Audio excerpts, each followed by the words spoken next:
Hola hermanos, les saludo a todos. Quiero leer Primera de Pedro capítulo 4 versos 7 y 8. Dice: Mas el fin de todas las cosas se acerca. Sed pues sobrios y velad en oración. Y ante todo tened entre vosotros ferviente amor, porque el amor cubrirá multitud de pecados. Los intérpretes bíblicos y los exegetas se preguntan qué quiso decir el apóstol Pedro con esta afirmación, con esta frase inicial del verso 7, cuando dice: Más el fin de todas las cosas se acerca. Y algunos postulan a que se estaba refiriendo al fin del mundo, otros dicen que se estaba refiriendo a la segunda venida del Señor, otros dicen que se estaba refiriendo a algo que estaba por ocurrir muy cercano en el tiempo, que fue la destrucción de Jerusalén en el año 70. No sabemos a ciencia cierta a qué se estaba refiriendo, pero hay algunos indicios en su carta que nos muestra esta mentalidad que tenía Pablo y que tenían los primeros cristianos respecto a cómo vivían el tiempo, a cómo vivían su vida y a la conciencia que tenían de todas las cosas. Pedro dice: el fin de todas las cosas está cerca. Allí en Primera de Pedro 1.5 dice: sois guardados por el poder de Dios mediante la fe para alcanzar la salvación que está preparada para ser manifestada en el tiempo postrero. La salvación en su etapa final está preparada para ser manifestada en el tiempo postrero. Aquí mismo en el capítulo 4, verso 5 dice: pero ellos darán cuenta al que está preparado para juzgar a los vivos y a los muertos. Así que en esta carta se ve una salvación preparada, se ve un juez preparado y se ve el fin de todas las cosas que se acerca. Así que si la salvación está preparada, si el juez está preparado, si el fin de todas las cosas está cerca, entonces la exhortación de Pedro es a que nosotros también estemos preparados. Así que sea a lo que se haya querido referir el apóstol Pedro, lo que sí sabemos es que para él el fin de todas las cosas ocurrió muy pronto. Años más tarde, un par de años más tarde, después de haber escrito esta carta, él fue martirizado por la causa del Señor, él fue crucificado. La tradición dice que lo crucificaron, o él quiso ser crucificado al revés para no ser muerto igual como su maestro. Y muchos de los cristianos que leyeron esta carta también fueron martirizados, también fueron muertos por causa de la palabra. Así que para ellos el fin de todas las cosas les llegó muy pronto. Así que sea a lo que sea que Pedro se estaba refiriendo, si al fin del mundo, si al fin de una nación o si al fin de la vida misma, eh, la conciencia que uno puede tener ante esto, ante el fin de todas las cosas, cambia totalmente la perspectiva de la vida, cambia la perspectiva de las cosas, porque si el fin de todas las cosas está cerca, entonces estamos diciendo que las cosas, como dice Juan en una de sus cartas, dice que el mundo y sus deseos pasa, pero el que hace la voluntad de Dios permanece para siempre. Así que si tenemos esta conciencia del fin de todas las cosas, sabemos que las cosas son efímeras, son pasajeras, temporales, son evanescentes, son como el humo. Hay un salmo que se refiere al hombre y dice que es como la hierba que crece en el campo, crece por la mañana y a la tarde ya no está porque es arrancada o es pisoteada o se marchita, se extingue. Así son todas las cosas temporales.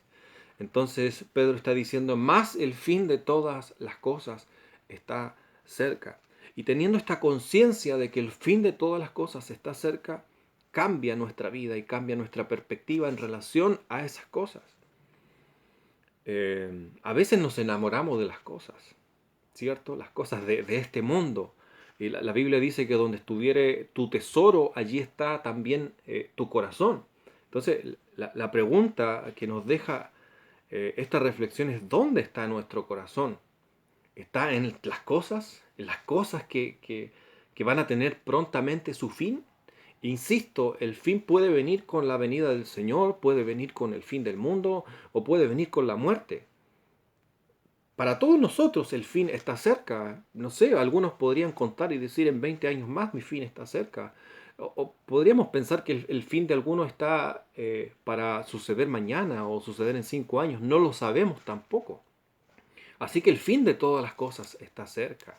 Y si el juez está preparado, y si la salvación está preparada, y si el fin de todas las cosas está cerca, entonces nosotros también tenemos que estar preparados y tenemos que tener una conciencia, ¿cierto? Que nos ayude a valorar lo que está detrás de las cosas, porque las cosas pasan, las cosas se terminan, pero detrás de las cosas, cuando el fin de todas las cosas llega, hay algo más que trasciende este mundo, trasciende las cosas, trasciende lo material, trasciende lo temporal, y estamos hablando de lo eterno. Entonces, ¿cuánto valor le estamos dando a las cosas? ¿Estamos dándole un valor excesivo a las cosas? ¿Y estamos valorando las cosas y desvalorando eh, lo eterno? ¿Estamos valorando lo temporal y desvalorando lo eterno? Podríamos preguntarnos eso hoy.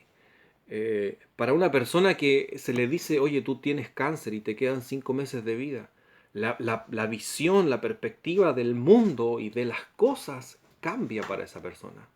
Cambia totalmente. Entonces comienza a valorar lo que antes no valoraba y ya no se fija en las cosas, sino que se fija en lo que importa, se fija en las relaciones, se fija en su vida espiritual, enfoca en su interior, se enfoca en lo que va a suceder en la muerte. La perspectiva cambia cuando sabemos y estamos conscientes de que el fin de todas las cosas está cerca. Y el problema es que a veces pensamos que vamos a vivir muchos años. Y el problema es que eh, a veces pensamos que estamos acá para acumular cosas y enamorarnos de las cosas. Y, y no es así. No es así. El apóstol Pedro dice, más el fin de todas las cosas están cerca. Entonces dice, sed pues sobrios y velad en oración. Y ante todo tener entre vosotros ferviente amor, porque el amor cubrirá multitud de pecados. Pedro, o el apóstol Pedro, habla de dos cosas acá. Eh, y primero habla de la oración, dice, sed sobrios eh, y velen en oración. Ser sobrio significa ser sensato, no ser insensato, sino ser sensato y analizar las cosas desde una perspectiva real, ver las cosas desde una perspectiva real. Y dice, velen en oración. Piensen en esto, Pedro está viendo el fin de todas las cosas. Por lo tanto es un tiempo crítico, es un tiempo importante. Y por ese tiempo importante que se viene, tienen que velar en oración. Es lo que le ocurrió en su vida cuando Jesús le dijo, vela y ora para que no entres en tentación. La Biblia dice que él no oró, él no estuvo despierto, sino que él se durmió. Y como se durmió, vino el tiempo crítico y vino el arresto del Señor Jesús y él no pudo resistir la tentación cuando le dijeron, tú estabas con él. Y él dijo, no, no lo conozco. Negó a su maestro, cayó en pecado porque no pudo velar en oración. Entonces ahora él toma su mismo ejemplo y seguramente esa experiencia lo acompañó por el resto de su vida y él ahora dice, velen y oren en oración, o sea, velad en oración, porque él ve que hay algo importante en mantener una relación con Dios cuando el fin de todas las cosas se acerca. Así que él establece esto, la oración podríamos decir que es el poste vertical, ¿cierto?, de la cruz, pero también el saber que todas las cosas están cerca, también cambia mi conciencia, no solo con respecto a mi relación con Dios, sino también con respecto a mi relación con mi prójimo. Dice, y ante todo tened entre vosotros ferviente amor, porque el amor cubrirá multitud de pecados. Multitud de pecados. Pedro en una ocasión también preguntó y dijo, Señor, ¿cuántas veces debo perdonar a mi hermano? ¿Hasta 7? No, hasta 70 veces 7. Así que sin lugar a dudas todo esto estaba en la mente de Pedro cuando quiso decir esto. 70 veces 7, una multitud de pecados. El amor cubrirá multitud de pecados. El amor pasa por alto las faltas de los demás, las ofensas de los demás a nosotros mismos. Así que esta es la palabra, esperando reflexionar en esto. El fin de todas las cosas está cerca. ¿Cuál es nuestra relación con todas las cosas?